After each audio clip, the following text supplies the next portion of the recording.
You've probably just watched our video on our first canal cruise, and now you're here for some extra content. Good on you. We'll link to the main video at the end if you haven't seen it. So this is our full review of our canal cruise, as there was only so much we could put into it for a general audience. Let's start with our full interview with the BBC's Canal Diaries presenter, Robbie Cumming. So first of all, can you tell us a bit about why you love being on the canals and living out there? I mean, it just offers that unique escapism from real life. And if you don't like who you're moored up next to or where you're moored, you just carry on down the canal or river and get to see lots of wildlife and yeah, just you're outdoors pretty much all day, mucking around with locks and things like that and seeing some incredible scenes that you just don't see in everyday life. Do you think we'll get a lot out of it, or will it be quite similar to how we expect it to be, like a chalet kind of on the water?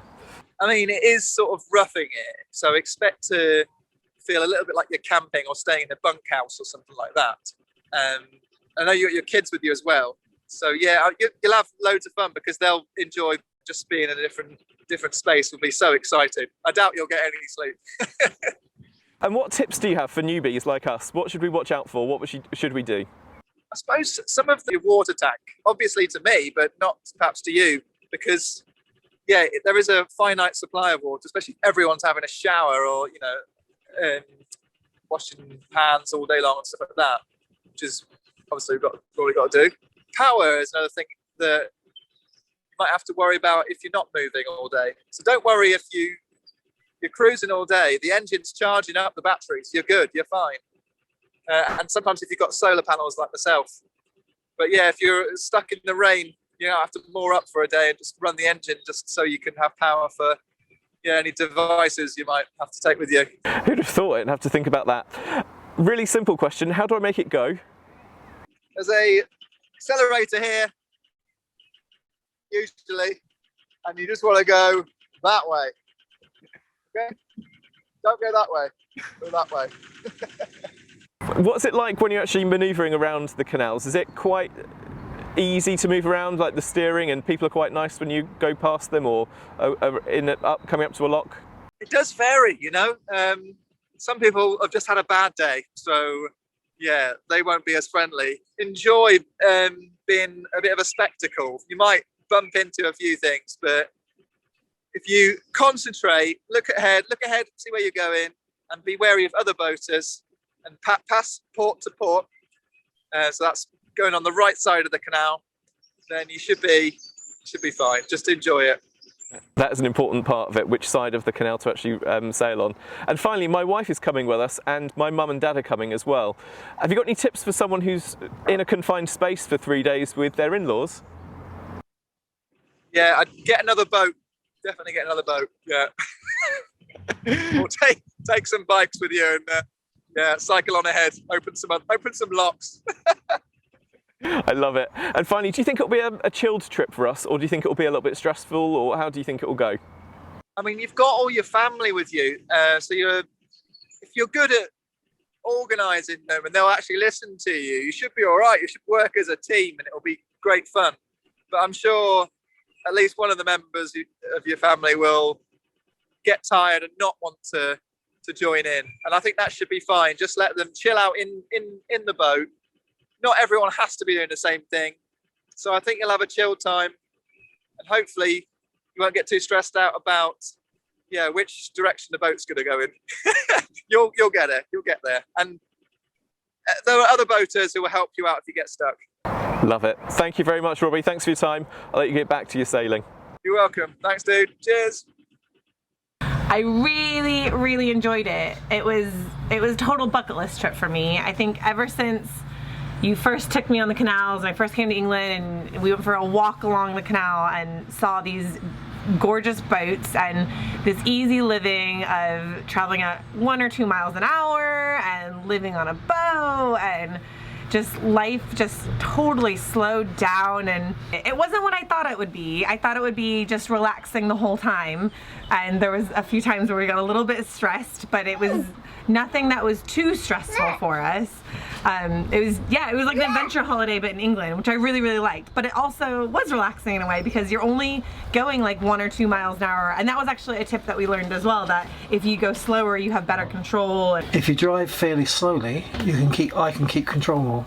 Because if I do make a mistake, I'm only going to veer off a touch, and if I'm immediately looking at what I'm doing, I can correct it. If I'm going fast, you've got to be pretty cute to correct it in time. You know, you're off. One of the things I've learned is the community on this.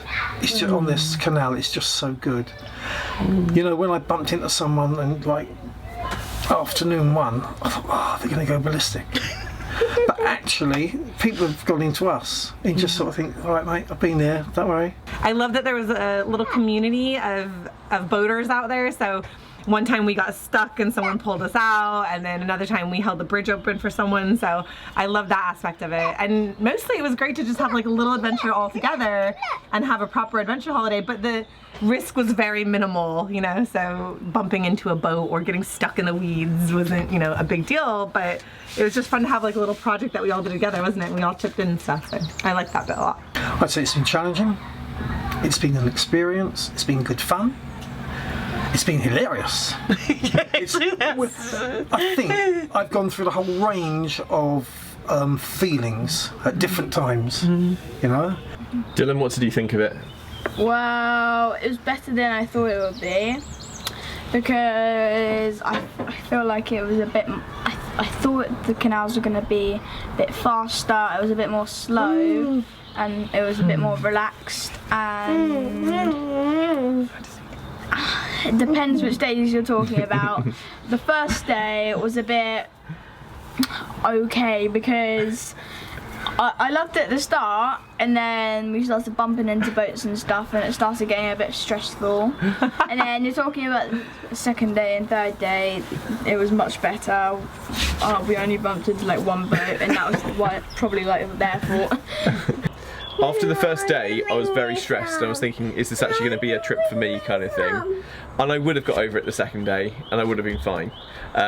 But just don't go into it thinking it's going to be the easiest boat to steer in the world. It's not. But once you get the hang of it, that's that great sense of achievement, and that's the whole thing I think of this whole trip, isn't it? Yeah. That sense of achievement and that team bonding that you would get on this kind of trip anyway. If you were doing it with your work colleagues, but you're doing it as a family and getting even closer as well. It looks much easier than it is. I think it's difficult to actually communicate what it was like. It's just one of those things that you do it, you experience, it's a shared experience, and only those who are on the boat really know what it's like. I'm pleased we've done the experience. I mean, we're getting to the age where we haven't got much time, you know, to do experiences, but it's one that, you know, we've met it and it's great. Yeah. What is one memory, Dylan, that you have that you'll remember forever from this trip, do you think? Yeah. Probably mooring up.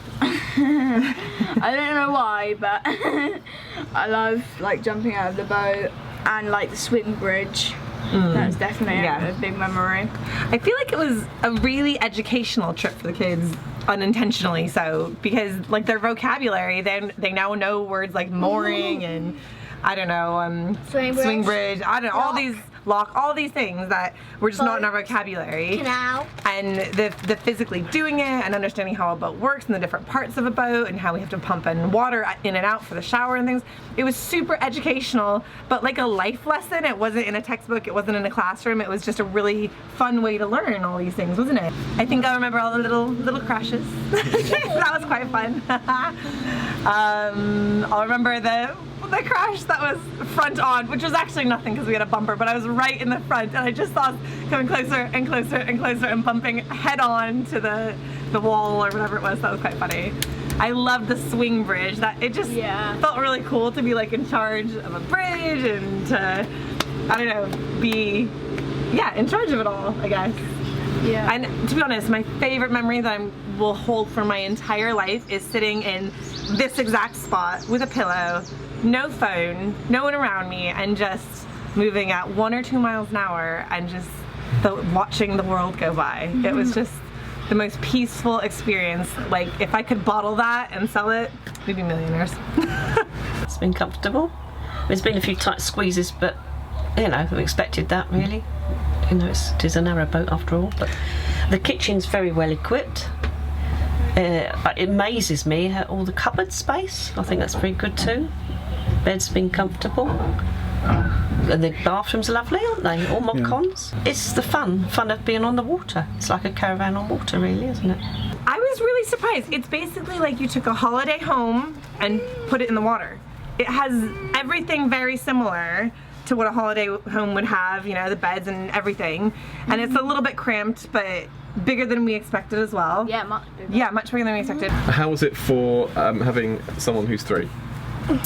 So there were some stressful points. There was never any point, I expected the biggest stress would be for him to, I don't know, fall off, but he really didn't want to come out here very much. I guess because we made the rule that if he comes out, he has to have a life jacket on, and he didn't love that, so he just didn't come out very much. We also told him there were crocodiles in here. Somebody told him there were crocodiles in the water, but it actually worked. He didn't really want to get close to the water. Might have scarred him for life. But it was worth it. He's safe. But he's safe. We are so glad that we brought the grandparents to help. So that was a really smart move on us. Definitely bring 1 or 2 other adults with you. You need 2 adults to steer to make the boat operate, basically, and teenagers are adults, and then 1 adult to watch anybody under 6 or something. So you definitely need some helpers with you. Yeah, we wouldn't have been able to do this if we didn't have my parents or if we didn't have someone else. Big shout out to Nanny and Granddad. Well done. Thank you. Did think when we were going to first do this, we were going to just do it as a family of 5, and I don't think you could, not with someone this young. I imagine it must be for families, especially, you know, I think a week would be ideal, really. Because you're just getting into it after 3 days, really, aren't you? You know, you're getting well into the swing of managing the boat and getting the hang of everything, and then you can go further and see more, can't you? You go for a week. You're stopping off at Bath or stopping off at little towns, and there's other places of interest. So what was it like having the in-laws on the boat with you in close quarters the whole time? It was actually amazing. Like, there was no arguments, there was no stressful points. Even in the most stressful points when you're knocking into a boat or stuck or something like that, we actually made a really good team, me and your dad, which I was really proud of, and he was an awesome steer. There's no way I could have steered. Like, I suppose I could have, but that was not something that I felt I was super good at. So I was really happy that he took that over. And then your mom was so good with Jude, I was able to help Granddad whenever I needed to and just be like, can you watch Jude? And I'm gonna go do this. So I wouldn't have had that without them. So I was so grateful for them, and I loved it. And it was fine. They had their own little space, their own little room in the boat, and their own ensuite shower. I hope they liked it. I really appreciated them. I hope they enjoyed it. It's been lovely. Yeah, real sense of being together, being family, bonding with the children more. Had some really happy moments, haven't we? Fun moments with them. It's been nice, really nice. Precious time. Yeah. Precious family time, I'd say. And everyone's got on well. Yeah. And it's nice to know that we're having an experience, and all of us are having an experience. Shared experience. And the other thing is, we've made memories with them as well now. Yeah. So we've got new memories, we've got new ideas, new things have happened. The kids have got new memories with their grandparents as well. And I think you get to know each other even better, and after the kind of years we've all just had, it's kind of nice to regroup and appreciate everyone again, isn't it? It's kind of like anytime you go on an adventure holiday with your family or with anybody for that matter. When it's one thing going on a holiday, it's another thing when you accomplish something as a group, you feel like connected and bonded. And I feel like we're always going to look back on this holiday with Nanny and Granddad and be like, we did that. We went on a boat that none of us have ever driven a boat, and we did that. We took a boat up the canal on our own, and we accomplished that. Being on here, it's not my ideal thing that I would pick, go on a barge trip, but really it's a real experience. Even if I say it myself, that I've taken that boat around some awkward twists and turns and avoided other boats. And the mooring. We'll never forget this. Never forget it. Click here to watch the main video, or live the life of Reilly with us somewhere else.